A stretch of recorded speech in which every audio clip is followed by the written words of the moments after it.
Welcome to Suman TV. నేను మీ నవీన్. ప్రస్తుతం మనతో హోమియోపతిక్ ఎక్స్పర్ట్ డాక్టర్ చేతన్ రాజు గారు ఉన్నారు. హాయ్ సార్, నమస్తే అండి. నమస్తే సార్. సార్, పల్లెటూళ్ళలో పెద్దవాళ్ళని చూస్తే మనము అంటే ఒక 75-80 ఏళ్ళు ఉన్న వాళ్ళని చూస్తే అసలు నడిచేటప్పుడు ఎక్కడే కూడా అబ్బా కాళ్ళ నొప్పులు అనే మాట రాదు. ఏంటంటే ఏదో ఉంటే ఒకవేళ ఆ సపోర్ట్ కోసం ఏదన్నా ఒక స్టిక్ పట్టుకుంటారు. కానీ ఇప్పుడు జనరేషన్ చూస్తూ ఉంటే సార్ 20-25 ఏళ్ళకే అమ్మ అంత దూరం నేను నడచలేను, నా వల్ల కాదు, మోకాళ్ళ నొప్పులు ఉన్నాయంటారు. సో ఏంటంటే ఈ జనరేషన్కి మొత్తం మనం చూసుకుంటే లైఫ్ స్పాన్ అనేది తగ్గిపోయి రోగాలు అనేవి పెరిగిపోతూ ఉన్నాయి.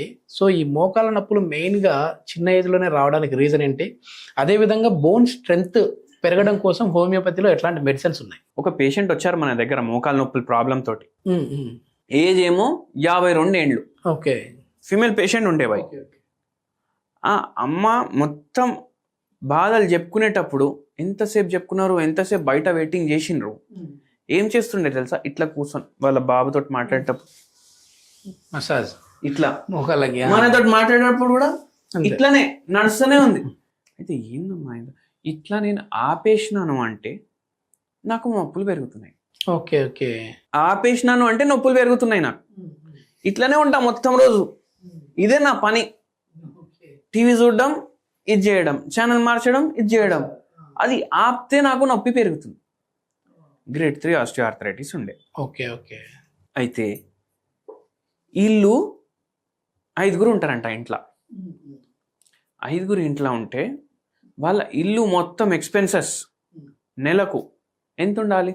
మినిమం తక్కువ అన్న ఒక 15-20 వేలు అనుకోండి. 20 అంటే అన్ని రావాలి. పిల్లలు, బట్టలు, మళ్ళా పుస్తకాలు, తిండి గిండి, బయటికి పోవడం, ఇంటికి రావడం, కార్ ఖర్చు, బస్ ఖర్చు అన్ని మొత్తం కలిపి 1 లక్ష వస్తాయి కదా. వాళ్ళకు 15 లక్షలు అవుతుందంట. 15 లక్షలు. వాళ్ళ లైఫ్ స్టైల్ ఎట్లా ఉంది భయ్? పెద్ద ఇల్లు. మనం పెట్టుకునే దాన్ని బట్టి సార్. ఎందుకంటే ఇప్పుడు 20,000 జీతం సంపాదించేటోళ్ళు కూడా 15,000 ఖర్చు పెట్టుకుని 5,000 మిగిలించుకుంటా ఉన్నారు. ₹1,00,000 వచ్చేటోడికి సరిపోవట్లేదు. అయితే ఏంది, వాళ్ళు రెగ్యులర్ అయిపోయారు, జర తగ్గినాయి వాళ్ళకు. అయితే అప్పుడు ఓపెన్ అప్ అవుతారు కదా పేషెంట్లు, జర ఫ్రీ అవుతారు. ఇంటికి ఇంటీరియర్లకు 8 కోట్లు పెట్టిరంట. 8 కోట్లు. 8 కోట్లు అంటే ఒక బండ ఈ గోడకు పెట్టాలంటే ఆయన ఏడికో జపానో జర్మనీకి పోయి అక్కడ నుంచి తీసుకొని వస్తారు, పెడతారు. అంటే ఇప్పుడు షాక్ కదా మనిషి. అయితే ఇప్పుడు వాళ్ళు ఏదైతే బండ వేసిరు కదా ఇంట్లో, మళ్ళీ వాళ్ళు ఇల్లు బట్టి కూడా ఒక 7-8 ఏళ్ళు అయింది. బండ వేసిండ్రు కదా ఇంట్లో, ఆ బండ కూడా ఇంపోర్టెడ్ బయటికి వెళ్ళి మళ్ళీ వెట్రిఫైడ్. అంటే ఎంత షైనింగ్ ఉంటుంది, గ్లాస్ లాగా ఉంటుంది. ఓకే, గ్లాస్ లాగా ఉంటుంది. ఇప్పుడు వీళ్ళు ఉంటున్నారు దాంట్లో. నాకు అర్థమైందంటే అట్లాంటి బండల మీద నడిచినా కూడా మోకాళ్ళు అరిగిపోతాయి. కరెక్ట్ అన్నారు మీరు. ఇప్పుడు వాళ్ళకు ఎట్లా అంటే పూజా గదిలో చెప్పులు వేసుకొని పోవద్దు, వంట గదిలో చెప్పులు వేసుకొని పోవద్దు. అది వాళ్ళు మెయింటైన్ చేస్తున్నారు. లేడీస్ ఏం చేస్తారు? వంటలు ఎంతసేపు చేస్తారు? రోజు నిలబడి చాలాసేపు చేస్తారు. మార్నింగ్ ఒక 1.5 గంట చేస్తారు, మధ్యాహ్నం ఒక గంటన్నర, మళ్ళా నైట్ ఒక గంట. 4 గంటలు అయితే నిల్చొని ఉండాలి కదా బండరాయి మీద. ఖచ్చితంగా. ఇప్పుడు మీరు ఒకటి గుర్తు చేసుకోండి. మీ నాయన వాళ్ళ నాయన, మీ తాత ఎంత స్ట్రాంగ్ ఉంటుండే. అవును. మా నాయన వాళ్ళ నాయన కూడా ఫుల్ స్ట్రాంగ్, పత్తడిపోటు బాడీ ఉంటుండే వాళ్ళది. ఊరికాడ అన్ని పనులు చేసుకుంటా, ఎంత సౌకారు ఉన్నా, ఎంత గరీబుడు, సేమ్ లైఫ్ స్టైల్ ఉంటుండే వాళ్ళది. ఇప్పుడు ఇంటికాడ లోపట బండరాయి ఉంటుండే, ఈ టైల్స్ అయితే ఉండకపోతుండే కదా. అవును. మళ్ళా ఇప్పుడు ఈ టైల్స్ ఉంటాయి ఇంటికాడ అందరు. ఆ టైల్స్ అంటే అంత మీరు ఎంత ఎదిగితే, ఎంత డబ్బు ఖర్చు పెట్టి ఏదైనా లగ్జరీ అలవాటు మనం చేసుకుంటే మనకు అంత రోగాలు వస్తాయి. ఇప్పుడు ఈ బండరాయిలు ఊర్లో ఉంటాయి, వాళ్ళకి మోకాళ్ళ నొప్పులు తక్కువ ఉంటాయి. మీకు గమనించండి. నిజమే. ఎందుకు? మనం దాని మీద నిల్చున్నా, నడుస్తున్నా మనకు ఫిజియోథెరపీ అవుతుంది. మనకు ఆర్చెస్ ఉంటాయి మన ఫీట్లా, అంటే పాయింట్లు ఉంటాయి. Acupuncture points. అక్యుపంక్చర్ పాయింట్లు కాదు, మన బాడీ డిజైనింగ్ ప్రకారం పాయింట్లు ఉంటాయి. ఆ పాయింట్లు ఏం చేస్తాయి?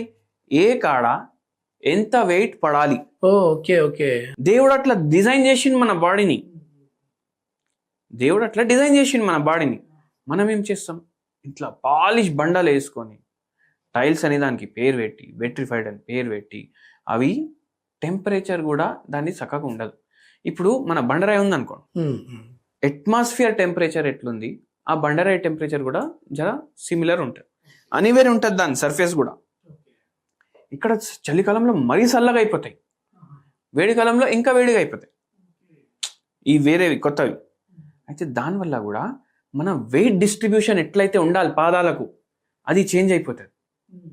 దాంతో పాదాల్లో స్వెల్లింగ్, మోకాల్లో నొప్పి, ఈ ఉంటాయి కదా హిప్ జాయింట్స్, ఈ చిప్పలు పాడవడం ఇట్లా అవుతుంది.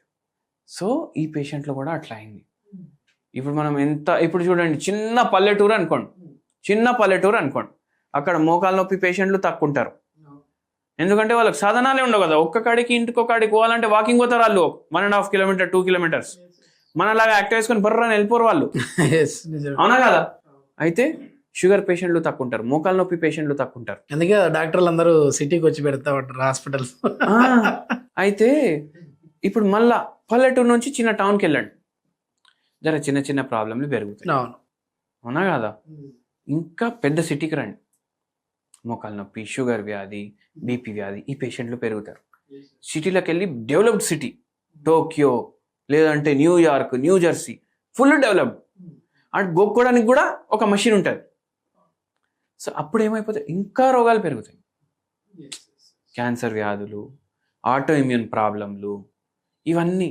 ఎంత డెవలప్మెంట్ అవుతున్నాం మనం, మన శరీరానికి అంత హాని చేస్తున్నాం, సింప్లిసిటీ మనం లీడ్ చేస్తలేం. మళ్ళా ఈ టైల్స్ ఉన్నాయి అంటే మళ్ళీ యాక్యుప్రెషర్ చెప్పులు వేసుకుంటాం.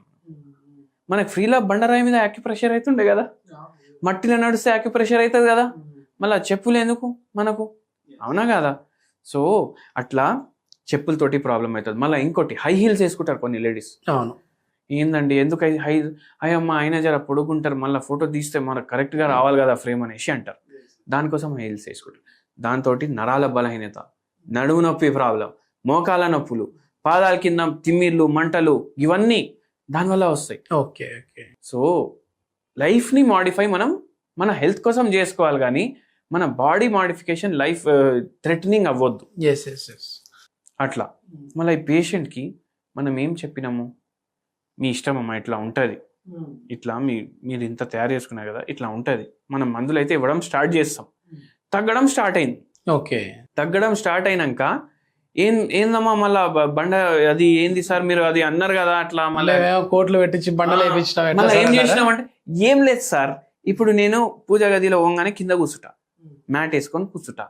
ఇప్పుడు వంటింట్లో పోతలేను, నేను చెప్పులు వేసుకొని ఉంటున్నా ఫుల్ డే. Okay okay. మళ్ళా మీరు ఇచ్చిన మందులు వాడుతున్నా, అండ్ ఆపరేషన్ కూడా చేయించుకుంటలేను.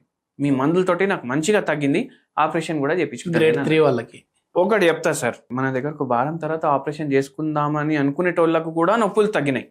కానీ నేను ఒకటి చెప్తా, మనము ఎంఆర్ఐ కానీ ఎక్స్రే కానీ సిటీ కానీ ఎప్పుడు చేపిస్తాం, మనకి డిసీజ్ ముదిరింది అని తెలిసినప్పుడు, డాక్టర్లు రెఫర్ చేసినప్పుడు ఎప్పుడు రెఫర్ చేస్తారు. మనకు పరేషాని దానివల్ల వస్తుందంటే మనం డాక్టర్ దగ్గర పోతాం. డాక్టర్ దగ్గర పోయి ఇది ఉంది అయ్యా పరేషాని అంటే నా ఎక్స్రే చేపిస్తే మనకు తెలుస్తుంది. అంతలో ఇంత అరిగిపోయింది. చాలా మందికి రోగం ఉంటది, వాళ్ళకు సిమ్టమ్లు ఉండవు. Okay okay, asymptomatic. అది ఎందుకు ఉంటది, 21 తర్వాత మన బాడీ చచ్చిపోవడం స్టార్ట్ అవుతుంది. ఓకే, 80 ఏండ్లకు మనం చచ్చిపోయినా ఆ ప్రాసెస్ ఏమో 21 ఏండ్లకు స్టార్ట్ అవుతుంది. Okay okay. మెల్లమెల్ల సంపుకుంటా బాడీ ఒక పూర్తిగా మన ఆత్మ వెళ్ళిపోతుంది బాడీలోకి వెళ్ళి.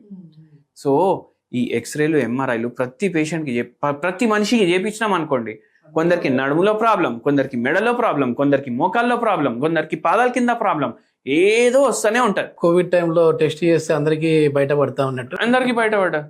ఇప్పుడు అందరికి కోవిడ్ ఉండే కానీ అందరికి సిమ్టమ్లు లేకుండే కదా, అట్లనే. సో మనం మెయిన్ సిమ్టమ్స్ ఫస్ట్ తగ్గించేయాలి.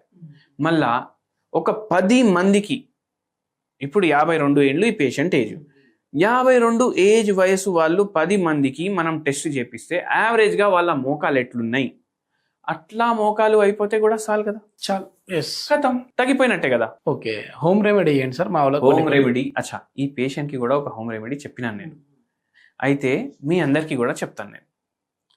ఏంటంటే ఒక చాయ్ దొరుకుతుంది, ఆ చాయ్ పేరు white tea. White tea, white tea అంటే ఏంటంటే మన టీ లీవ్స్ ఉంటాయి కదా, దాంట్లోనే ఒక రకం. ఓకే, దీంట్లో యాంటీ ఆక్సిడెంట్లు ఫుల్ ఉంటాయి. యాంటీ ఇన్ఫ్లమేటరీ ప్రాపర్టీలు కూడా ఉంటాయి. ఓకే. ఇది మీరు తెప్పించుకోండి.